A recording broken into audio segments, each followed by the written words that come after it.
Salut, c'est Obsori de la Fauve Team et on se retrouve pour une nouvelle vidéo car prochainement nous allons faire une série Fallen Kingdom et je voulais vous expliquer les règles.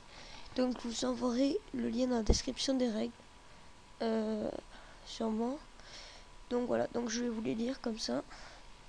Alors déjà aucun bloc ne peut être posé en dehors de la base sauf la redstone, la TNT, les torches, les pousses d'arbres.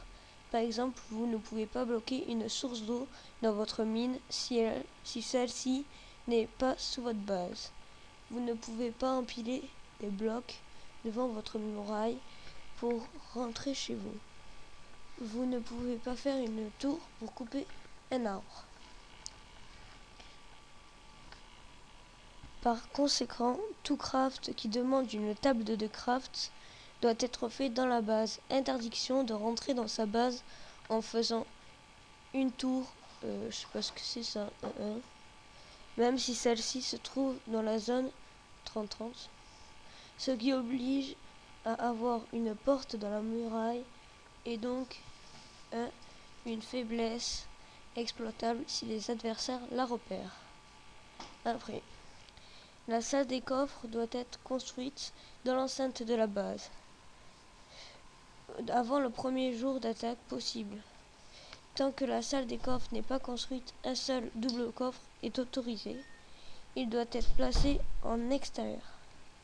Ce double coffre ne peut être pilé et doit être vidé lorsque la salle des coffres est prête. Cette salle doit être accessible sans poser ou détruire le moindre bloc ou objet. Le PVP commence au jour X et la base adverse peut être attaquée au jour Y. Donc nous on va dire qu'on pourra attaquer dès le 4e jour pour être tranquille les 4 premiers jours. Voilà. Après, si un creeper explose à côté de vous et endommage la base adverse avant le jour Y, vous devez réparer les dégâts et le signaler aux adversaires. La salle des coffres ne peut être attaquée ou contrôlée que si tous les achèvements ont été entièrement réalisés et que le drapeau est intact. J'insiste sur le et. L'obsidienne ne peut être utilisée dans les constructions, sinon la TNT n'est plus utile. NB, je sais pas quoi. Cette règle peut sûrement être améliorée et va sûrement faire débat. On ne peut pas casser de blocs à la main ou en poser dans la limite de la base adverse, sous-sol compris, même si on s'y retrouve bloqué. Si vous vous retrouvez bloqué dans la salle adverse, vous pouvez vous suicider ou ressortir, mais vous perdrez votre stuff.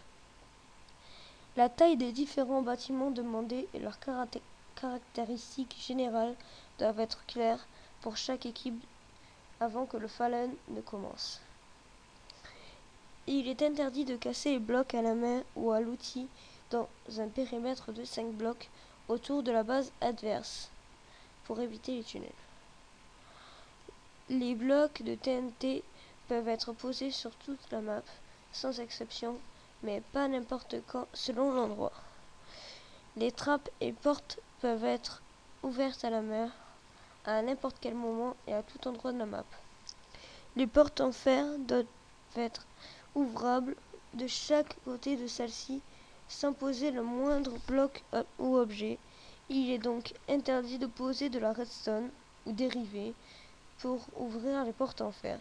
Il est interdit de vider un dispenseur à la main. Par conséquent, ne peut se trouver dans un dispenseur par des fléchettes. Voilà, j'attends vos réactions. Et voilà, et n'hésitez pas à mettre des commentaires sur nos vidéos si on oublie des règles, parce que peut-être des fois ça arrivera pas souvent parce qu'on les aura lues plusieurs fois. On oubliera peut-être des règles. Voilà. Donc on regardera tous les commentaires. Voilà. Et j'espère que vous serez nombreux à suivre notre Fallen Kingdom. Donc d'abord je dis qui c'est qui il y aura dans le Fallen Kingdom. Donc il y aura Copymax 951, Copymax 951, Firewolf 9200, moi-même et Skynio si tout va bien. Sinon il y aura peut-être des remplaçants comme peut-être, je dis bien peut-être Bad Gregate 900 ou Diabosyslick. Ou peut-être aussi Varpro, mais il a un problème d'ordi, mais bon. Voilà. Bon allez, j'espère que cette vidéo des règles vous aura plu. Et n'oubliez pas d'aller voir dans la description pour voir les règles. Voilà. Allez, ciao.